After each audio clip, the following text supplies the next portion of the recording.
Good evening. Wow,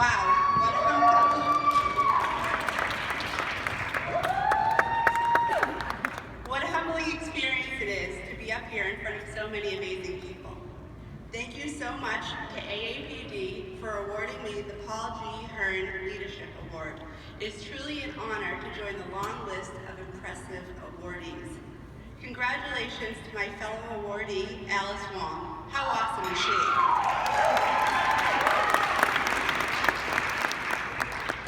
I also want to thank the many disability leaders who came before me. If it were not for them paving the way, I would not be here today.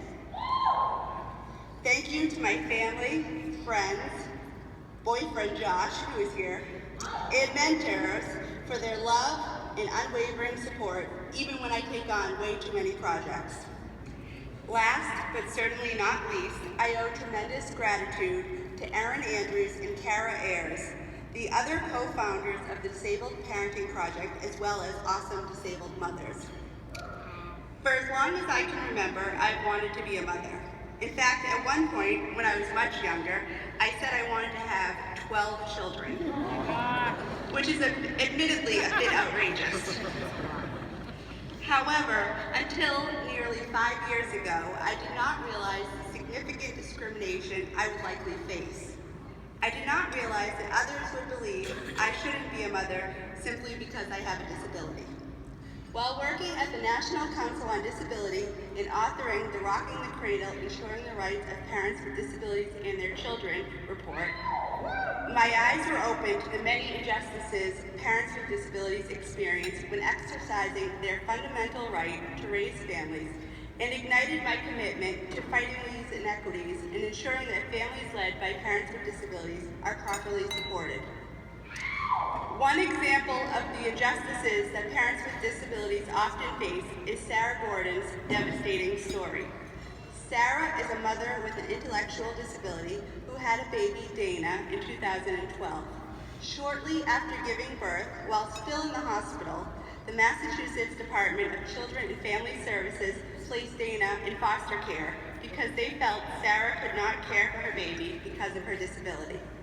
Specifically, the state felt that because she had difficulty feeding and diapering the newborn, something that all new parents struggle with, she was unfit to raise her daughter.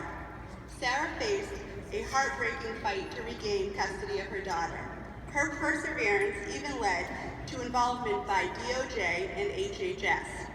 On March 9, 2015, 2 years, 3 months, and 12 days after giving birth, Sarah and Dana were finally reunited.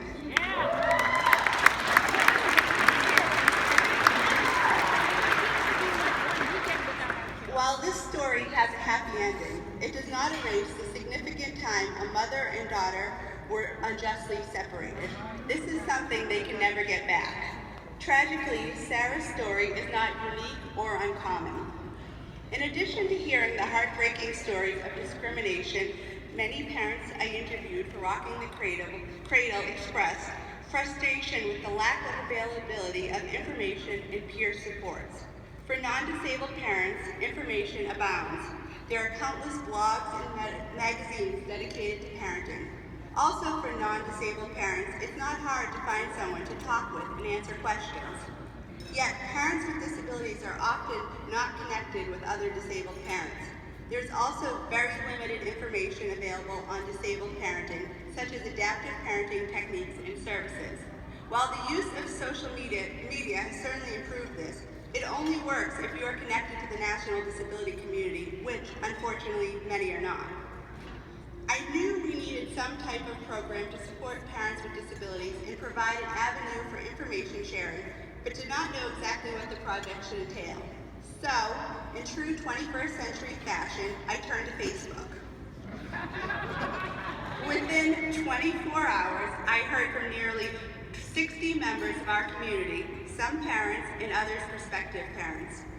The overwhelming consensus was the need for a parenting hub where we could go to get information from one another. It was during this dialogue that the Disabled Parenting Project was born. Therefore, the DPP is not my project, but rather the disability community's project. The DPP is still in its infancy, and thanks to the Paul G. Hearne Leadership Award, we will be able to grow and be an important resource for our community.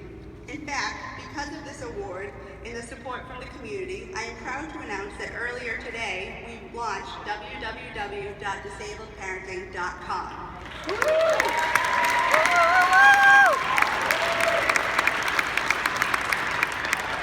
The newest addition to our powerful online community.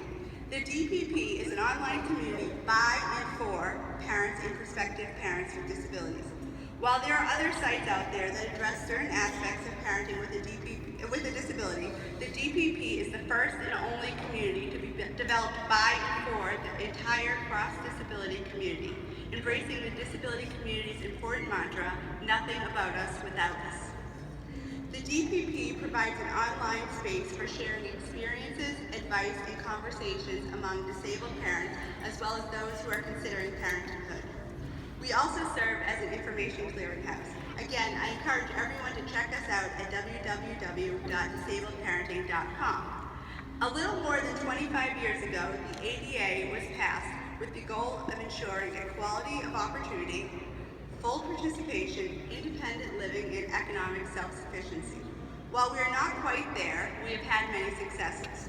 Today, we enjoy increased opportunities to further our education, live in our community, and secure employment.